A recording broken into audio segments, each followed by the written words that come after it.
Hey guys, just continuing now on to chapter 4 to 6. I know I've not actually kept up with this every single day. It's just been super busy. Anyway, I'm just gonna read through this and hopefully Jesse will not wake up. All right, Cain and Abel. Adam made love to his wife Eve, and she became pregnant and gave birth to Cain. She said, "With the help of the Lord, I have brought forth a man."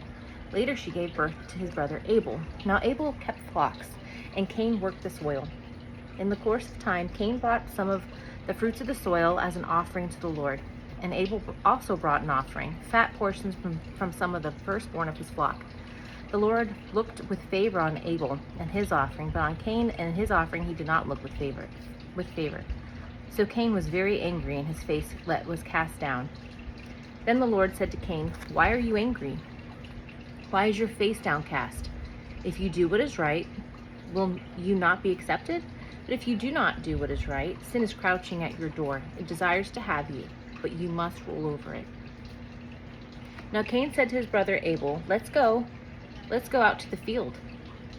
While they were in the field, Cain attacked his brother Abel and killed him. Then the Lord said to Abel, "Where is your brother Abel?" "I don't know," he replied. "Am I my brother's keeper?" The Lord said, "What have you done? Listen, your brother's blood cries out to me from the ground. Now you are under a curse and driven from the ground, which opened its mouth to receive your brother's blood from your hand.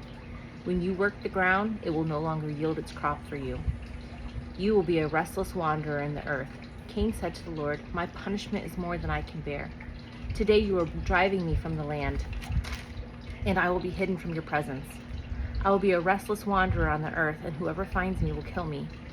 But the Lord said, "Not so. Anyone who kills Cain will suffer vengeance 7 times over." Then the Lord put a mark on Cain so that no one who found him would kill him. So Cain went out from the Lord's presence and lived in the land of Nod, east of Eden. Cain made love to his wife, and she became pregnant and gave birth to Enoch. Cain was then building a city, and he named it after his son Enoch. To Enoch was born Irad, and Irad was the father of Mehujael. And Mehujael was the father of Methuselah, and Methuselah was the father of Lamech. Lamech married 2 women, one named Ada and the other Zillah. Ada gave birth to Jabal. He was the father of those who lived in tents and raised livestock. His brother's name was Jubal. He was the father of all who play stringed instruments and pipes. Zillah also had a son, Tubal-Cain, who forged all kinds of tools out of bronze and iron. Tubal-Cain's sister was Naamah.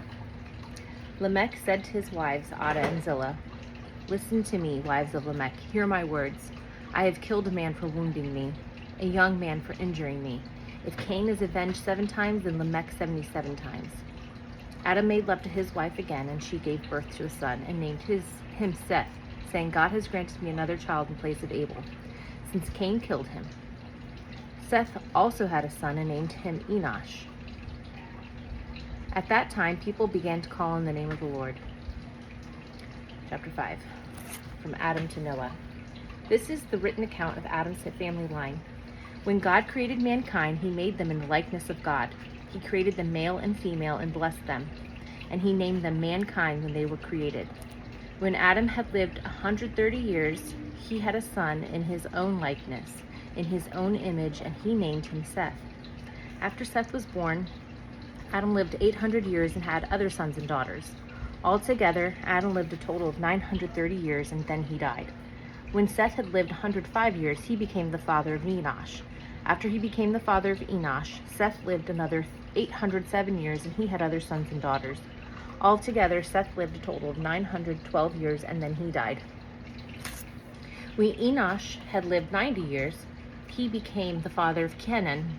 After he became the father of Kenan, Enosh lived 815 years and had other sons and daughters. Altogether, Enosh lived a total of 905 years, and then he died. When Kenan had lived 70 years, he became the father of Mahalalel. After he became the father of Mahalalel, Kenan lived 840 years and had other sons and daughters. Altogether, Kenan lived a total of 910 years, then he died. When Mahalalel had lived 65 years, he became the father of Jared. After he became the father of Jared, Mahalalel lived 830 years and had other sons and daughters. Altogether, Mahalalel lived a total of 895 years, and then he died. When Jared had lived 162 years, he became the father of Enoch. After he became the father of Enoch, Jared lived 800 years and had other sons and daughters. Altogether, Jared lived a total of 962 years, then he died. Enoch had lived 65 years. He became the father of Methuselah. After he became the father of Methuselah, Enoch walked faithfully with God 300 years and had other sons and daughters. Altogether, Enoch lived a total of 365 years. Enoch walked faithfully with God. Then he was no more, because God took him away. When Methuselah had lived 187 years, he became the father of Lamech. After he became the father of Lamech, Methuselah lived 782 years and had other sons and daughters.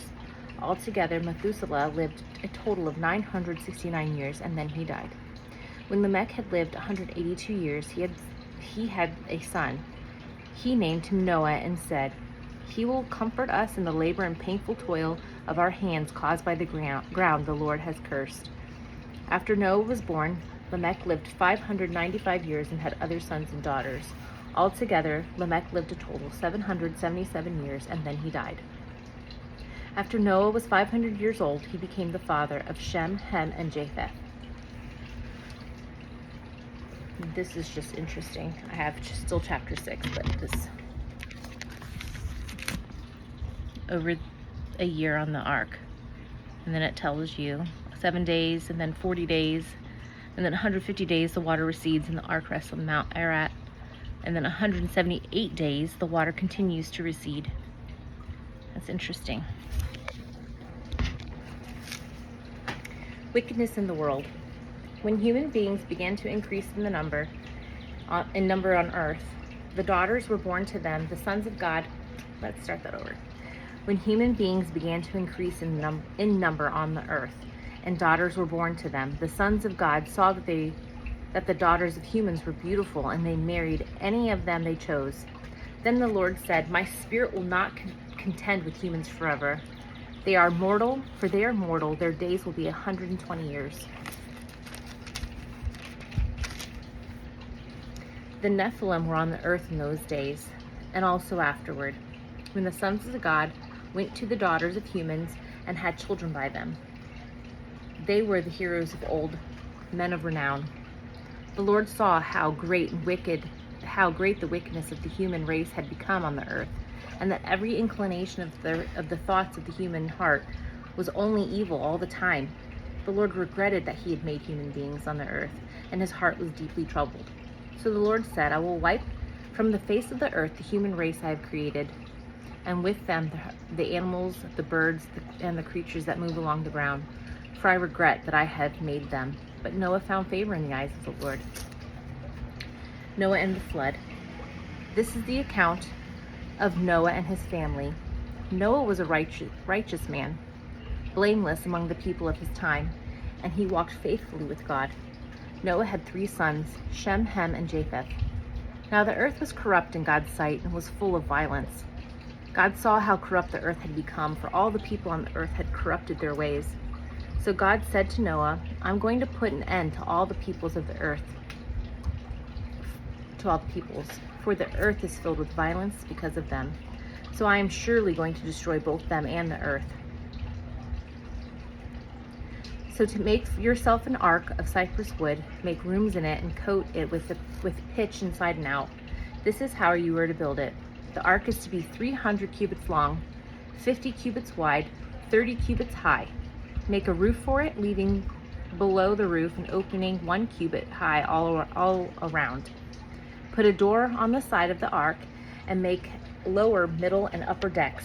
I'm going to bring floodwaters to the earth to destroy all the life under the heavens. Every creature that has the breath of life in it, everything on earth will perish. But I will establish my covenant with you, and you will enter the ark, you and your sons and your wife and your sons' wives with you. You were to bring into the ark 2 of all living creatures, male and female, to keep them alive with you. 2 of every kind of bird, of every kind of animal, and of every kind of creature that moves along the ground will come to you to be kept alive. You are to take every kind of food that is to be eaten and store it away as food for you and for them. Noah did everything just as the Lord commanded, as God commanded him. And that is the end of that. So over here it says the ark, and it gives it in feet. The ark is the ship God told Noah to build. It was 450 feet long, 75 feet wide, and 45 feet high. So, all right. Well, that is all for today.